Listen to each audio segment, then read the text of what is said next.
Alright, so we're working on the 2110 finally. Taking some time off on this and need to get back on it. We're going to put the header on tonight. Fitting that up. We'll go over a couple things. This is a scat, inch and 3/4. Inch and 3/4. There we go. Header. It took a while to pick this up. It took about 6 weeks to get here, and it's taken me a couple weeks to get out here in the garage to stick it on.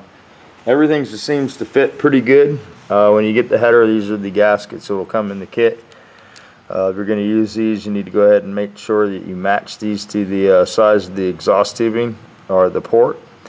It's really important that the exhaust has a smooth transition into the header. You don't want to leave this really small and then have the exhaust bouncing off the gasket causing turbulence. So go ahead and take your time and port match these if we're going to use them. Some guys soak these in water.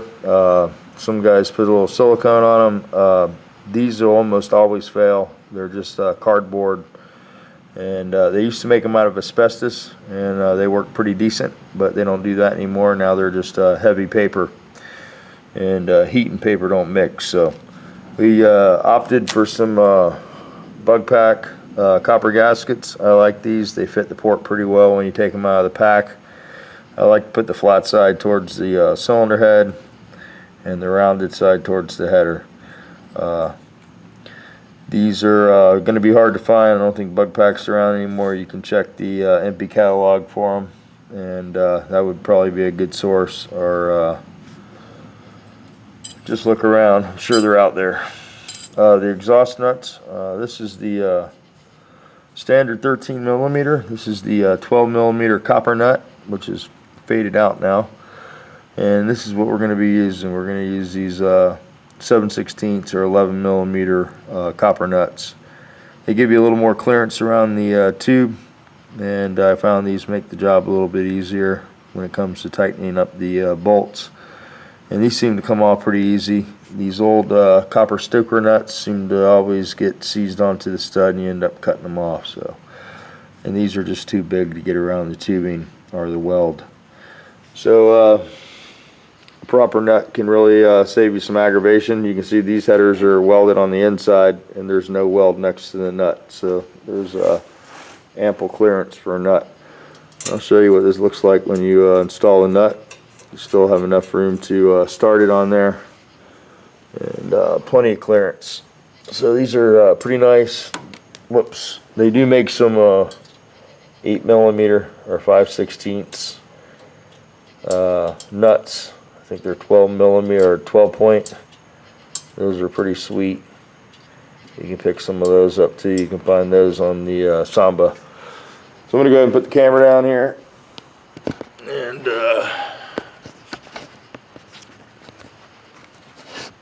yeah, it'll be easier with my with two hands to do this.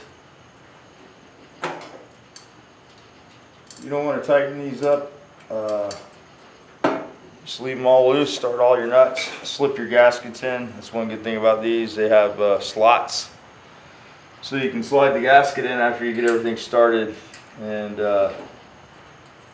if you tighten this front section before you put the J-tubes in, you can have an alignment issue. And you want to make sure that all these tubes move, so you can move the collector and stuff around to gain clearance where you need it. If the tubings don't slip into the flanges, what I mean by that is where they've enlarged the tubing for the J-tubes to slip in. You want to make sure these rotate so you can move this back and forth. We're going to go ahead and put our gaskets in the front now here. They just slide in like so. Easy squeezy with these. There you go. Make sure that you don't have any clearance issues with the sheet metal. This piece of sheet metal is going to have to be loosened up. It looks like it moved over.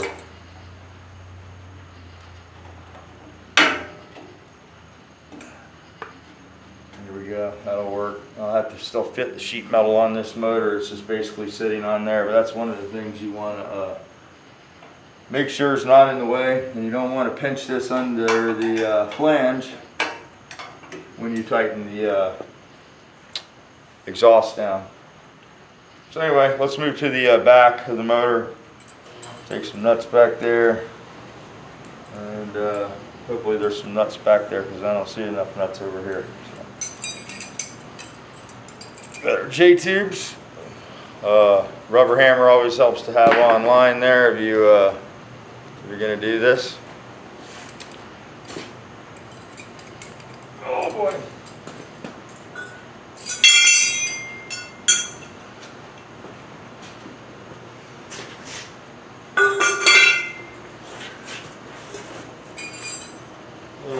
Some tape on the ports, we'll pull that out of the way. Check your sheet metal on the back as well. Make sure you got plenty of clearance around the flange. You're not going to pinch it.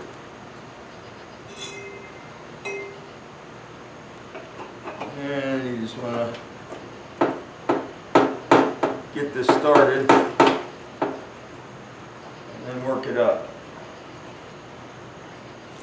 This can get tricky here, getting this on. Don't push it in too far, because you got to get it past the studs. Sometimes if you got an extra person to help you do this job, it's a lot easier, because you will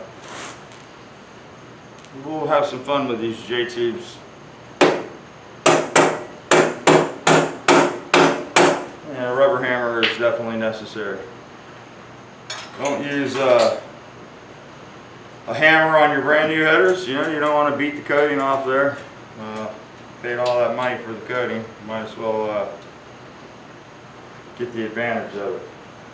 I had these coated inside and out, so sometimes when you buy a header coated, it'll just be like sprayed on the outside. I'm going to disappear for a minute here.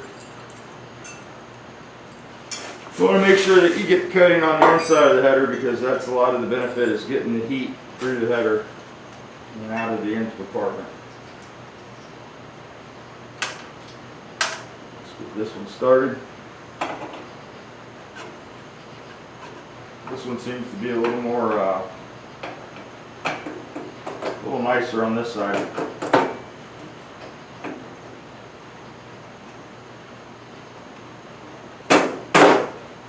Anyway, rubber hammer.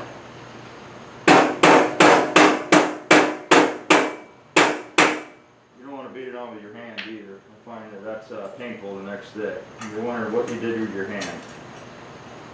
So anyway, we'll get the nuts started here, and then it's just tightening them down. Now I like to start in the back. However you like to start your bolt process is up to you. This probably could have used smaller nuts on this motor, smaller than these even, because it's a little tight right here in the back on the, what is this, number 3 in the rear. Might not be able to use this nut.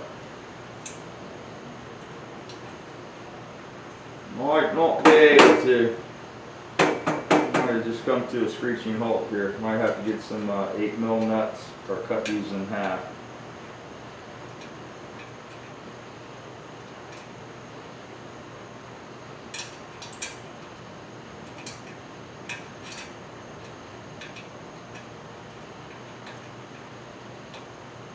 This is why I say you gotta test fit this stuff. Because sometimes it just doesn't work out. You'd never get a 12mm nut in here, or a 13 for that fact.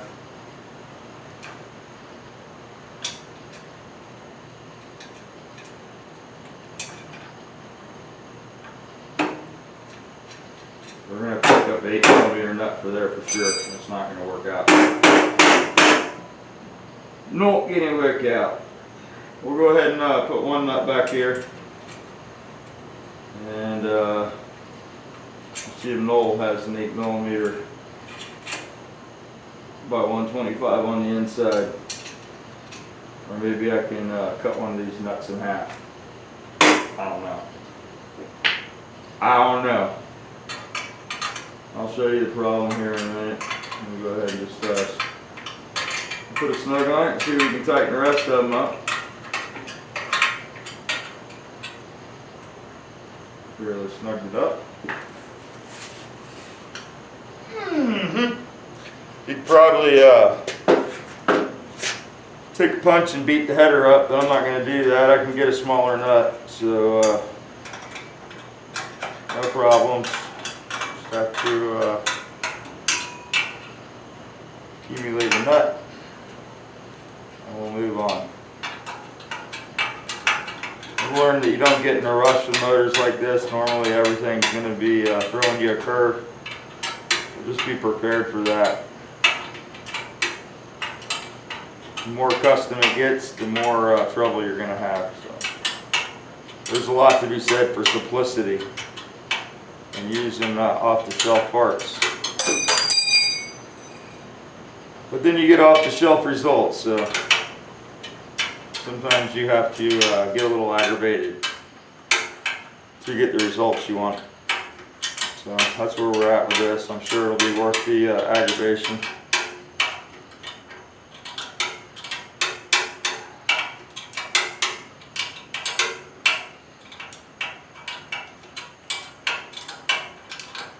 Well, we got some long studs here, man. I didn't think it was ever going to end. I think that's the only one we're going to have trouble with, is that one pipe. Got a little bit of a short bend there on it, and it's interfering with the nut. And I can't get the, even pulling the header all the way out, it's not working. So sometimes you can pull the header back. Now this is tap this collector up. See, when you tap it up, it makes these pipes feel a little better. That's why I said don't tighten the front first. That way you can position your collector where it needs to be. What are you doing, helping out with the camera there? Slick. Slick. Call this cat Slick. We had an oil bucket. We were working on Dan's motor, his Type 4. And I think it was his oil, I don't know. Anyway, there was a bucket of oil on the ground and the cat jumped into it. It was great.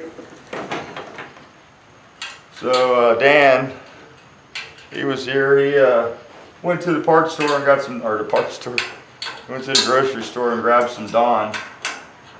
And we were cleaning that poor little kitten. Had it in the sink, scrubbing it, getting all the oil off of it. And Dan said it would make the cat different, and it definitely is a cool cat now. So I was hoping he was going to take it with him. Look at this big ant. All the wildlife's crawling around because of the hurricane. Anyway, Slick's still here. He hasn't been in any more oil lately. I've been really careful about doing that. I get it right in the jug and over to the fire department right away now. So we get rid of all our oil at the fire department. I don't know if they, I think they get paid, you know, for what they collect. But they collect it right there at the station, and makes it easy to get rid of the motor oil. No need to pour it on the ground. I'm going to tighten this bottom one up first this time because it's tight to the tube. This would have been a better choice, would have been the 8mm nuts all around on this one. And if you went with a 1 7/8" header, you would definitely have to go with the 8mm nuts.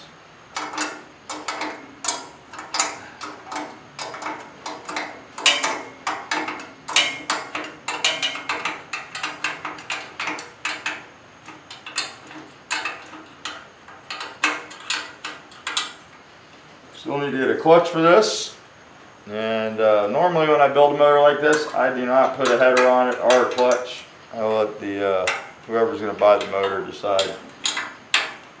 And this motor here, really I didn't build to sell, and it's more of an experimental motor.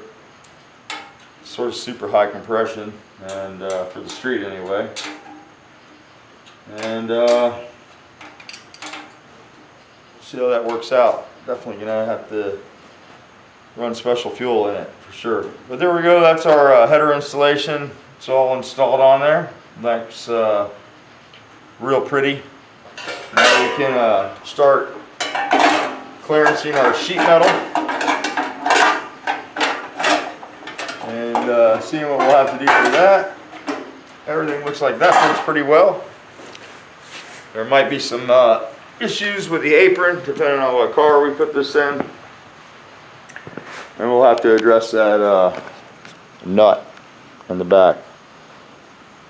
Damn, that looks nice. Big fat exhaust. So this is a 1 3/4. It's a Scat. If you're interested in buying one of these, you can go to Scat's website. They have a really nice selection of exhausts there. Also CB Performance, it's a good source. They have a exhaust chart in reference to the size of the engine, the RPM, and the horsepower that you're trying to target. So it makes it a little easier picking an exhaust. And those are two good resources for a larger than 1 5/8" exhaust. That's the standard at the most parts houses. Will be an 1 5/8" is the maximum size tubing you can get. And the bigger the motors get, you know, exhaust has to be a little bit bigger also. There's no way if you have an 1 5/8" exhaust and it's effective on a 1600 that when you build a 2200 motor or a 2 liter, that the same exhaust is still going to be efficient for the bigger motor. So you put fuel in, you got to get fuel out. It's just basic. It's an air compressor is all it is. So next we'll get into fitting the sheet metal, and we have to jet the carburetors. We need to do a venturi change. These carburetors come with 37 venturis. We're probably going to go to a 42. I like to try to match the venturi size to the intake valve. That's the premise behind that. So that's where we're at with this. Got to get some stuff moved around, get my car pulled in here, get ready for the big storm. I got a couple things to show a few other of the YouTubers that will watch to the end. So Jim and my buddy Matt out there, we're working on one of the bugs, putting in vent glass rubber. This is the actual vent glass rubber or channel, and here's the actual part number. And this is a good source to get this stuff. You'll never go wrong ordering from these guys. On time, every time, very professional. If they don't have it in stock, you will know the next day, and your order goes out the very next day. They are a great company to do business with. A lot of people say that they're expensive, but that's nonsense. You got to pay a little more if you want quality stuff, and those people will definitely deliver with the merchandise and the service. That's a vent glass rubber for the outside of the vent glass. This is another, this is actually a Whispered part number there, and I think this is for a Beetle, and that's the correct channel for the glass if the inner tube thing doesn't work out. So here's the other rubber. That's the other part number there. That could be for a bus, but that's the straight up one that the glass goes against. The other thing that I wanted to mention was I have this hubcap there for Mr. VW Gigolo. Let me see if I can get the light over here on this. So he's got a collection of them. There you go. I'm going to send you this one. And I finally got your thing stuff done.